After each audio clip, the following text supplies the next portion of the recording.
I read a piece recently by Gemma Tognini, the Executive Director of GT Communications. It's obvious that she had a few days off from the mad world of the city to ride horses in the snowy mountains. Clearly, Gemma can write. And she said, and I quote, "While I was gloriously incommunicado, riding horses in the snowy mountains, Princess Diana's second son and his actress wife briefly interrupted their anguished quest for privacy by airing their grubby laundry and laying bare their injured egos before the world's media," unquote. It's good writing, isn't it?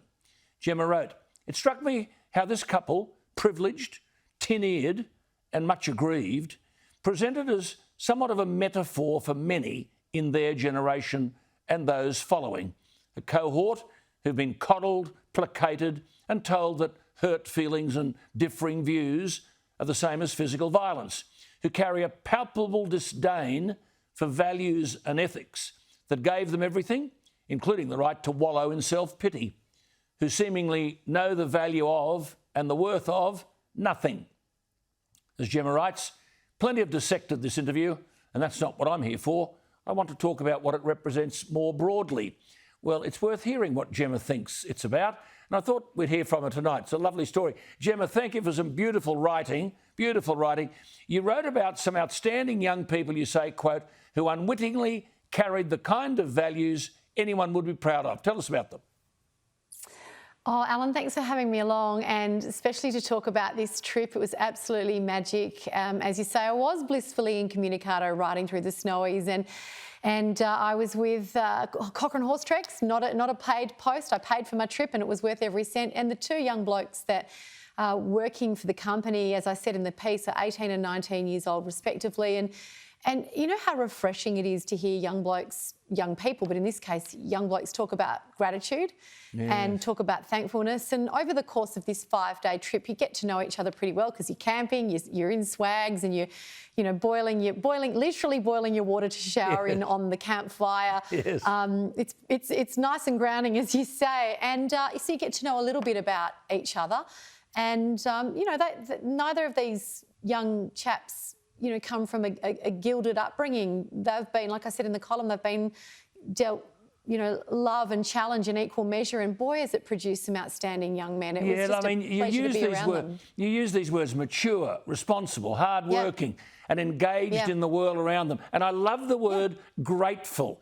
You said their language, their conversation was littered with the expressions of thankfulness. Oh. You really was. Hello, you really Meghan. Was. Hello, Meghan. Well, I mean, this is the stark contrast, right? And you see an example on the one hand of privilege, and I believe that word has been greatly abused in Western society over the last five years and beyond. It's been greatly abused. Here we have a couple who represent the epitome of privilege in every sense of that word. And don't have a word to be, everything is offensive and they're a victim of everything. And yet here are two young blokes from the bush shouldering incredible responsibility. Well, that was a very good point.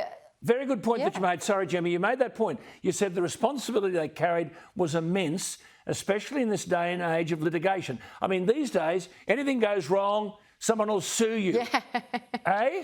And you said life has given them rock solid values.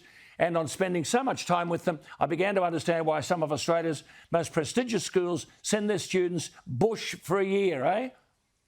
That's absolutely right. I couldn't stop thinking about that. I couldn't stop thinking about, imagine what it would look like if every Australian student had the option, at least the option, to spend 6 months in the bush. I mean, we send students. I've got my niece in Western Australia is doing 6 months in a Pathways to Nursing program, and we do all sorts of pathways programs in education.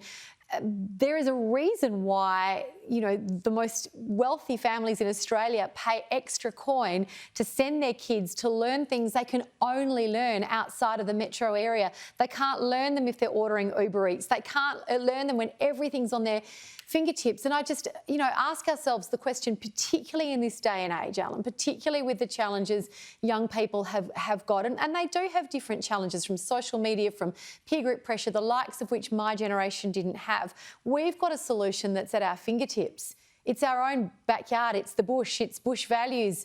Imagine what it could look like educationally, culturally, socially, if kids who at least wanted to have the option could have that option. Yes, and I mean, you said emotional resilience, personal strength. That's it. Not to whinge like Meghan Markle. I mean, you made the point. Hey, the kind of challenges you don't get, as you say amusingly, ordering from Uber Eats. I mean, the bush is there, isn't it? And I just wonder whether now, with coronavirus, many people made their way into regional Australia. They might have experienced the sorts of things you're talking about. Well, we know statistically that there has been a somewhat of a population boom in regional centres, particularly on the East Coast, because people sort of worked it out. I mean, my life and my job don't yet allow me to, but I have a pipe dream, Alan. 3 chickens named after my nonna and her 2 sisters, a couple of horses, a big vegetable garden. I mean, you know, it's such a wonderful way to de-stress. And I can tell you what, I was like a recovering phone crack addict for the first 24 hours, but after that I got very comfortable. Yes. Very comfortable. I really was.